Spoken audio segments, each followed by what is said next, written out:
No, not this time machine. In the middle of the Brompton Cemetery in London stands a fascinating mausoleum in Egyptian style, the largest and most elaborate construction in Brompton.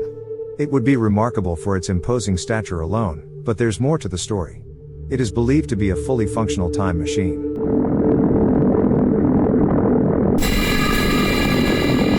Completed in 1854, the Courtois tomb is 20 feet tall and made from polished granite. The mausoleum is crowned with a structure resembling a stepped pyramid, and attractive Egyptian designs adorn its cornices. One thing that's perhaps drawn the attention of psychogeographers and occultists is the fact the tomb stands on its own kind of island, its own circle of ground in the middle of a crossroads. Crossroads in folklore are liminal places, with the intersection of two roads suggestive of a spot where different states or dimensions might meet, life and death, this world and the other world, perhaps even different eras. Crossroads were for a long time sites of gibbets and gallows. Suicides were buried at these junctions and magical rituals conducted.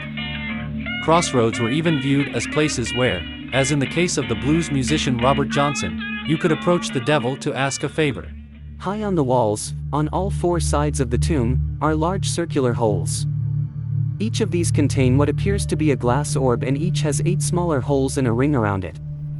Some say these patterns resemble clocks or dials, others assert the glass spheres are crystals that power the time machine. Its bronze door is ornately inscribed with what appear to be Hannah's initials. HC Egyptian hieroglyphs decorate one of its steps and the tops of its walls, as well as a rectangular band on the door. In addition to the hieroglyphs, the tomb bears strange decorations. There are well-like motifs at the door's bottom, which some claim are symbols for, or components of, the time machine. Yet more enthusiasts maintain the holes suck in the sun's energy or are connected in some way to Bonomi's explorations of the occult.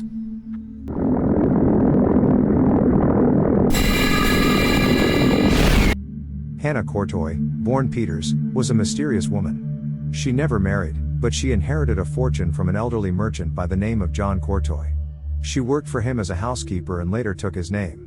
There are rumors that she was his mistress, but also the mistress of kings, politicians, and other rich, powerful men. Hannah lived in 14 Wilton Crescent in Belgravia, London, and had 3 daughters called Marianne, Elizabeth, and Susanna Courtois. Like many Victorians of the era, Hannah was intrigued by Egyptian iconography, particularly hieroglyphics. The mausoleum was designed by 2 of Hannah's good friends, Joseph Bonomi and Samuel Alfred Warner. Plague or cholera swept through London from 1848 until 1852, and Hannah died in 1848. This very special crypt was built for her in Brompton Cemetery, which was finished 5 years after her death. Her daughters Elizabeth and Mary Ann are buried there also.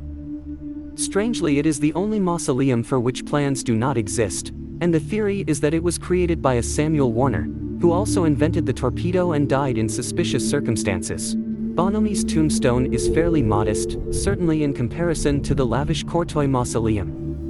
At its top are the Christian symbols of a cross and the Greek letters Alpha and Omega, but further down things get a lot more Egyptian. Towards the stone's foot is an engraving of the Egyptian deity Anubis, the jackal-headed god of death, mummification, embalming, tombs, cemeteries, and the afterlife.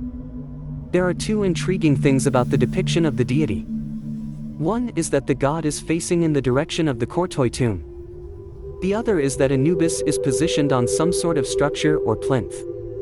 Some have remarked on this edifice's similarity to the Courtois mausoleum.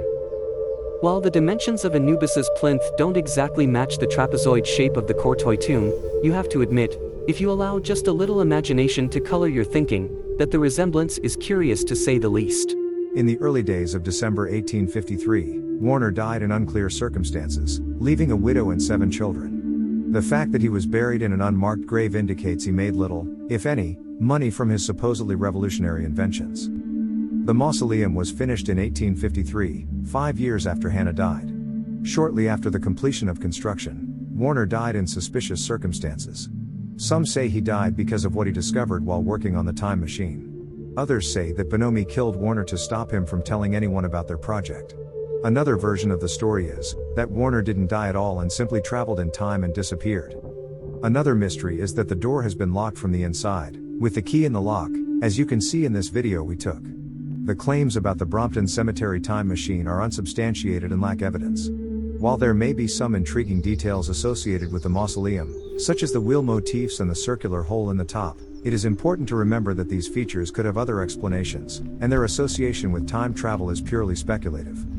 Regarding the circumstances of Samuel Alfred Warner's death, there is no credible evidence to suggest that it was related to his work on a time machine or that Joseph Bonomi had any involvement in his death. Similarly, the claim that Warner traveled through time and disappeared is without evidence. The absence of an architect's plan for the mausoleum and the missing key are intriguing details, but they do not provide conclusive evidence to support the idea that the mausoleum is a time machine.